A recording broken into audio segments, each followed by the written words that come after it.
প্ৰথম কথা কুৱেশ্যন দুটা এটা কুৱেশ্যন হৈছে যে মই এই সময়ত নাছিলোঁ, এইটো বাজিছে অলপ আগলৈ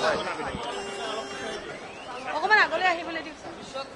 মই যিহেতু এইটো সময়ত মই নাছিলোঁ, মই বাহিৰলৈ গৈছিলোঁ। আমাৰ এটা মোৰ ঘৰুৱা এটা সমস্যা লৈয়ে গৈছিলোঁ।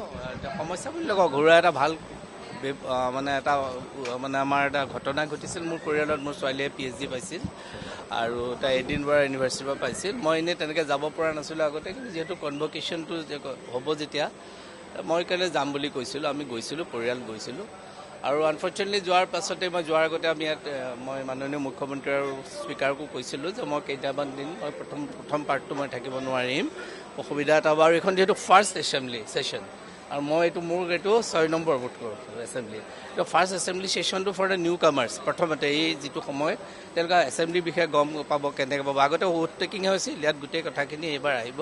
আৰু সেইকাৰণে নিউ জেনেৰেশ্যনক আমি কথা বা তেনেকুৱা ধৰণৰ সুবিধা এটা আছে। আৰু এইটো এটা ভাল প্ৰথম ছেশ্যনটো সদায় ভাল ছেশ্যনে হ'ব, আৰু এতিয়াও হৈছে নিশ্চয়।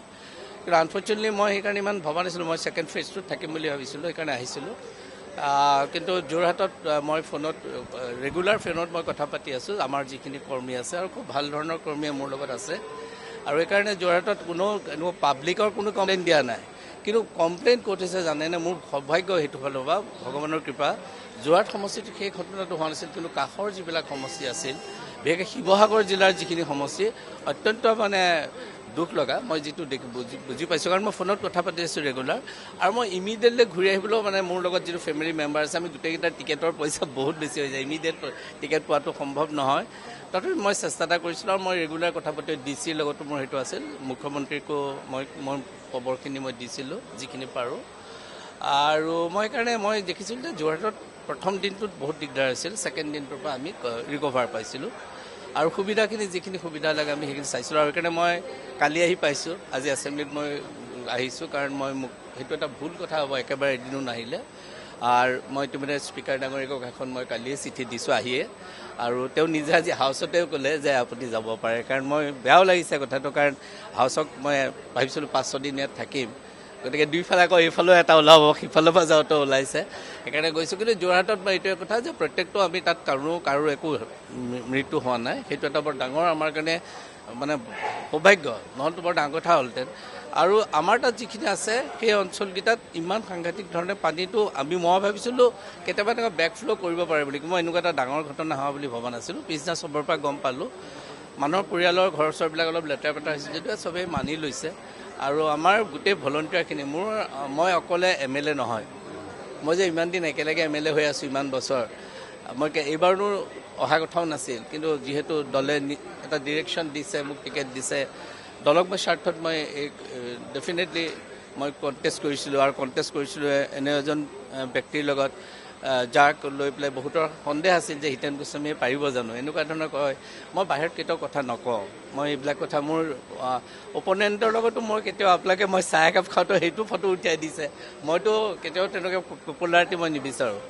মই আপোনালোকে বহুত কথা কৈছে, মই তাৰ কাকো অপকাৰো নকৰোঁ।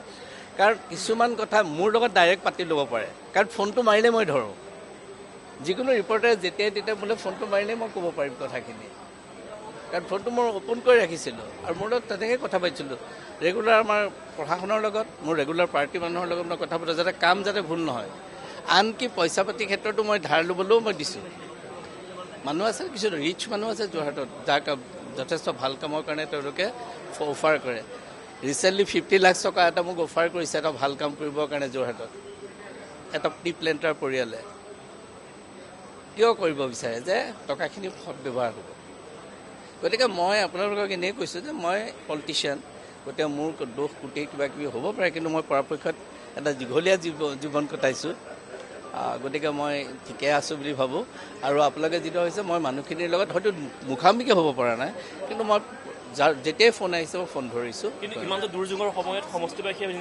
আপোনাক বিচৰা নাই, কোনেও বিচৰা নাই, আপুনি নক'ব। এইটো পলিটিকেল হৈ গ'ল। প্ৰথম 2-3 দিন একো নাই হোৱা। গৌৰৱ গগৈ ডাঙৰ অহাৰ পিছদিনাৰ পৰা হ'ল।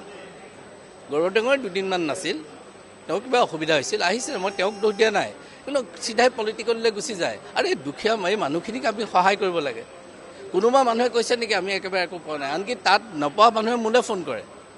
18 নম্বৰ ৱাৰ্ড বুলি এটা ৱাৰ্ড আছে, তাৰ এগৰাকী মহিলাই মোক কৈছে, ছাৰ আমাৰতো তেনেই সৰু ৱাৰ্ড, 300মান মানুহ ভোটাৰ আছে, বা আমাৰ ছাৰটো ইয়াত ভৰি হৈছে, কোনোবা অহা নাই। তেতিয়া মই লগে লগে খবৰ দিছোঁ যে এইটো সৰু এটা এৰিয়া আছিল, ভবা নাছিল। তেখেতৰ বেংগলী স্পিকিং পিপুল, আমি তেওঁলোকক ইতিমধ্যে যাবলৈ লগে লগে, এতিয়া তেওঁলোক ঠিকে আছে। গতিকে আমাৰ কথা হৈছে আজিকালি কমিউনিকেশ্যনো, মই আহিবলৈও ইচ্ছা আছিল, নথকা নহয়, কিন্তু মই কৈছোঁ মোৰ পৰিয়ালৰ লগত একেলগে ঘূৰি আহিব লাগিব, টিকেটৰ মূল্যটো বহুত বেছি হৈছিল। সেইকাৰণে মই দেখিলোঁ, মোক তেতিয়া ইয়াৰ পৰাও ক'লে, DC ডাঙৰীৰ লগতো মই কথা পাতিছোঁ, চবৰ লগতে। মানে তেওঁলোকে কৈছে ছাৰ ঠিকে আছে, কিবা অসুবিধা হ'লে আমি আপোনাক লগে লগে জনাম। আপোনালৈ মই আপোনাক মই বাৰু কৈছোঁ, একাকাৰ শব্দ নক'ব, ভাল কাম কৰাৰ কথা ক'ব। ভাল কাম আমি যোৰহাটত কৰি আছোঁ, কোনোবা যদি যোৰহাটৰ ভুক্তভোগীয়ে কিবা প্ৰমাণ আপোনাক কৈ দিয়ে মোক ক'ব। আপোনালোকে কোৱা কথাটোত মই একো নামাতোঁ। আপোনালোকে ইণ্ডিপেণ্ডেণ্ট, আপোনালোকে যিকোনো কথা ক'ব পাৰে, মই তাত নামাতোঁ একো। আৰু আপুনি মোক যোৰহাটত কিবা প্ৰেছ কনফাৰেঞ্চ কৰা দেখিছে নেকি? তেওঁলোকে মোক কিবা সোধে মই উত্তৰ দিওঁ, কাৰণ মই পপুলাৰিটি নিবিচাৰোঁ। মই খোলাকৈ কৈছোঁ, বহুত দিন হ'লতো ইয়াত এছেম্বলিত মই জানো কেতিয়াবা কিবা কৰা দেখিছোঁ উৎসৱ বাচ্য। মোৰ এটা ফেমিলি আছে, আৰু ফেমিলিটো মোৰ একাডেমিক ফেমিলি। মইহে পলিটিক্সত আহিছোঁ, ঘৰত গালি খাইহে পলিটিক্সত আছে। ঘৰত মোক মানে এই পলিটিক্সত সোমোৱাৰ কাৰণে গালি পাৰে। মই কৈছোঁ মোৰ ঘৰত 8টা ল'ৰা ছোৱালী, এটা ল'ৰা ছোৱালী এটাই দেশৰ কাৰণে কাম কৰোঁ, বাছ। Thank U. নাই কাৰণে নাই, মোৰ আপোনালোকে তেনেকৈ নক'ব, মই মানে কেতিয়াও অৱজ্ঞা কৰা মানুহ নহয়। মোৰ নহয় কান্দা নাই, মোৰ চকুৰ অকণ পানী আহিব পাৰে, কাৰণ সেই মানুহবিলাকৰ অসুবিধা যেতিয়া কয় ন আপোনালোকে, আমি একো নিশ্চিন্তা নকৰে, মই কৰোঁ চিন্তা, হ'ব মই আপোনালোকে একো ভুল বুজা নাই, আপোনালোকৰ ওপৰত একো কমেণ্টো দিয়া নাই, কিন্তু আপোনালোকক কথাবিলাক চিন্তা কৰিব দেই। হ'ল বাৰু, ঠিক আছে, থেংক ইউ, থেংক ইউ।